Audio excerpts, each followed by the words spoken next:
Good afternoon. You're watching Business World Live. I'm Jes Delos Santos. Let's take a look at how the local bourse closed today, Wednesday.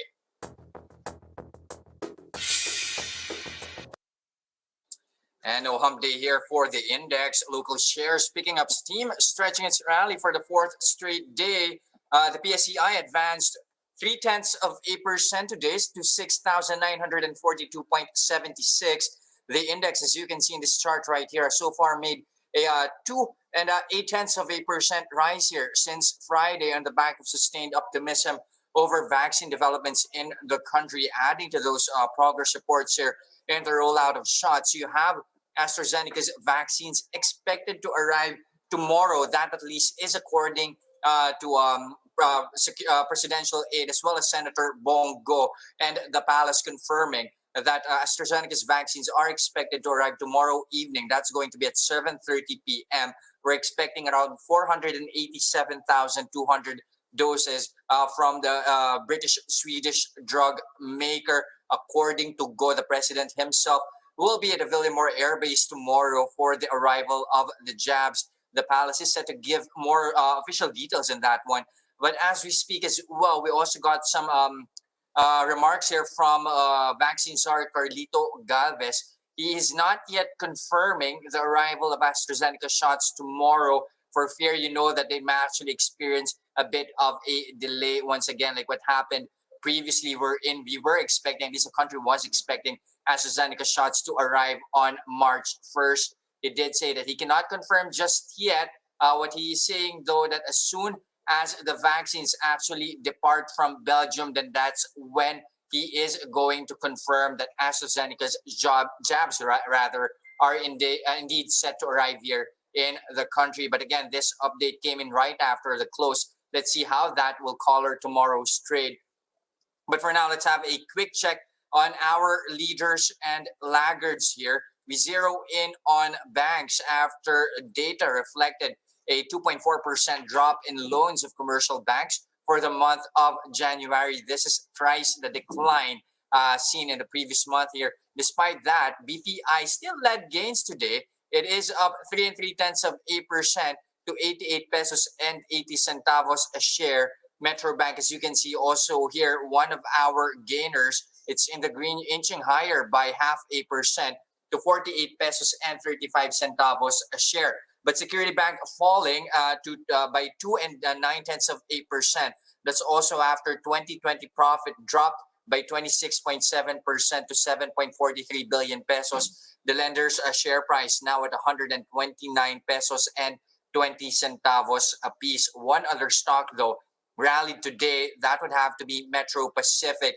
That's despite posting less than ideal 2020 earnings due to an economic contraction, of course, caused by the pandemic. Core net income is 34% lower to 10.2 billion pesos, while net income is also, get this, 80% lower to 4.8 billion pesos. Operating revenues likewise seeing declines here by 17% to 40.9 billion pesos for the full year of 2020. That, of course, as major business units were also heavily battered. You have reduced toll road traffic, suspended and reduced light rail services, as well as decreased commercial and industrial demand for water and power utilities. Their power unit still accounted for the largest slice of their revenue pie at 69%, water at 20%, while toll roads chipped in 16% for 2020, according to Chairman Manny Pangilinan. He says they're looking forward to the gradual recovery of their operations this year, driven by improving economic activity in the country.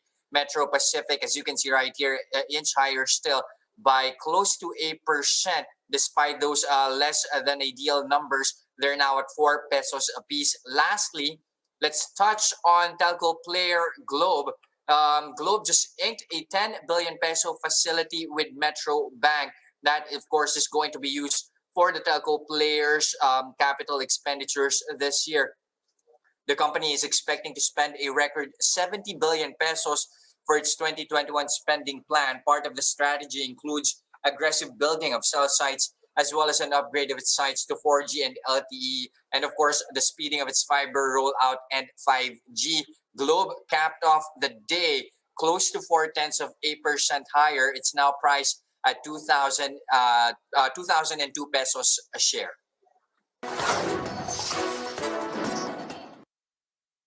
And here are other headlines we're keeping our eyes on. PEZA is looking to convert military reservation areas as defense industrial economic zones by 2022. The agency says military areas in Fort Bonifacio, Camp Evangelista in Cagayan de Oro, and Maguindanao could be utilized for manufacturing military weapons and equipment. PEZA Director General Charito Plaza is hoping President Duterte will release a proclamation on the matter before the end of his term. PEZA says the Philippine Army manages almost 20,000 hectares of military reservation areas, which could lure potential investors from the defense industry. The National Electrification Administration is seeking nearly 17 billion pesos worth of additional funding from the Budget Department until 2026. This is to power up more than 11,000 rural villages within that period. 1.6 billion pesos had already been allocated for the agency's Sitio Electrification Program under the 2021 budget, but the NEA says this is only good for roughly 1,000 rural villages. The agency is also looking to tap renewable energy to power off-grid areas and isolated sitios. However, they said no budget has been allocated for this since last year. The NEA is also seeking allocation for its line enhancement program this year that could benefit 74 areas. This particular program also did not receive budget since 2017.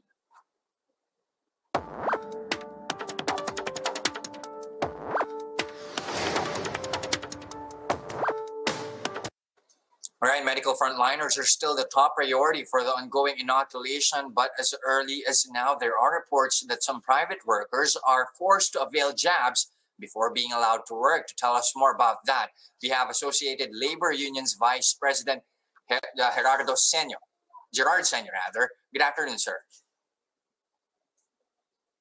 I think, sir, you are on mute. If we can just unmute very quickly, sir, so that I can hear you.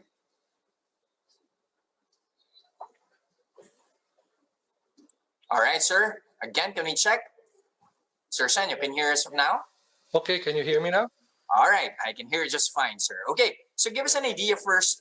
What are the nature of these complaints that you have received? What were the alleged repercussions of not getting vaccinated for these private employees? Well, we got information on the ground that workers or there are employers who are considering to procure vaccines and to roll out a vaccination program for their employees. And one of the evolving discussions or report coming that has reached us is that they are going to be forced to get themselves vaccinated. But there are many workers that are not yet ready to get vaccinated, and probably because they lack the proper information on the advantages that they will have once they get vaccinated.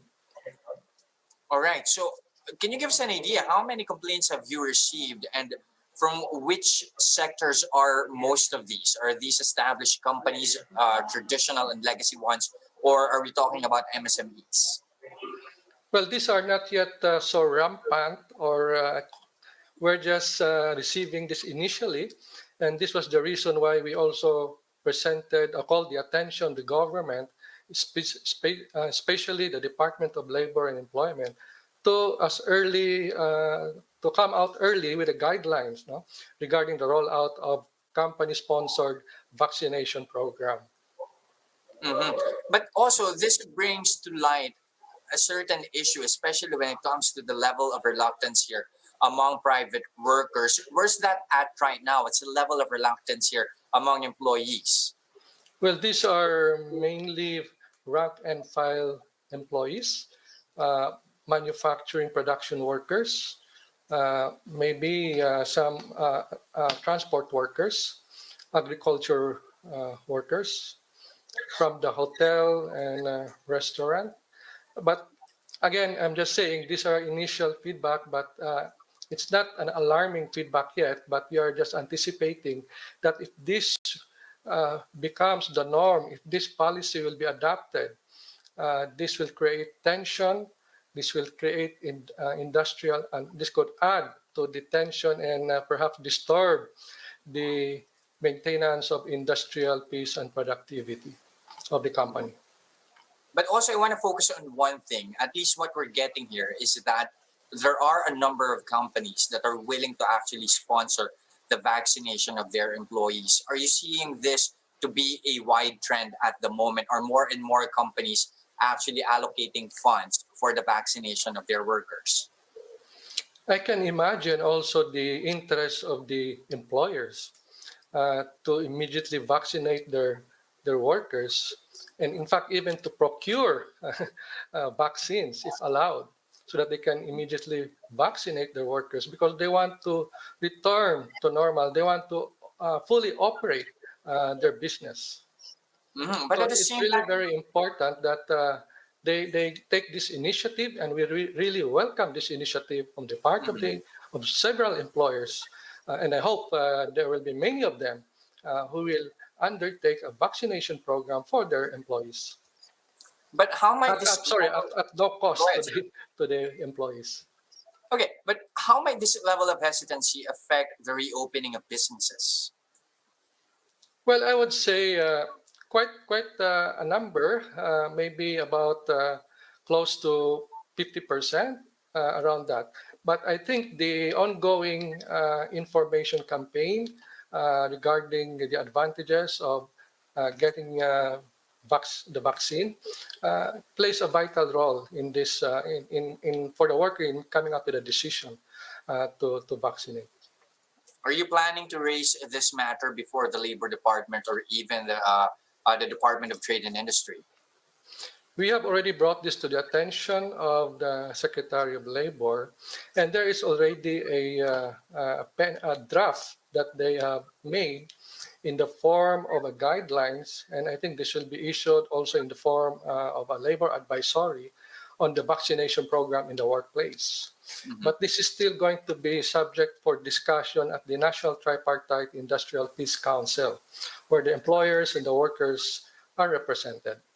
And in the draft, it already provides there that no employee who refuses to be vaccinated shall be discriminated against or terminated from employment.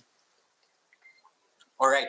Given that, sir, what do you think here should be the level of attention that actually companies actually do in order to inform their employees about the benefits of vaccination?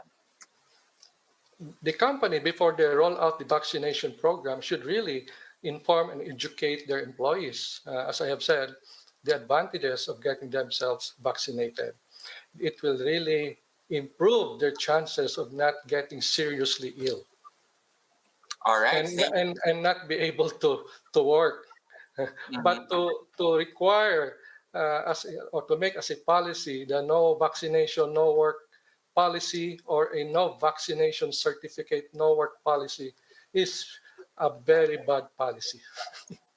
All right. It's all about the challenge of actually informing the workforce when it comes, of course, to the benefits of getting vaccinated, but at the same time, not requiring them, or at least not making it mandatory for them to get the shots. Thank you very much for your time this afternoon, Associated Labor Union's Vice President Gerard Seno.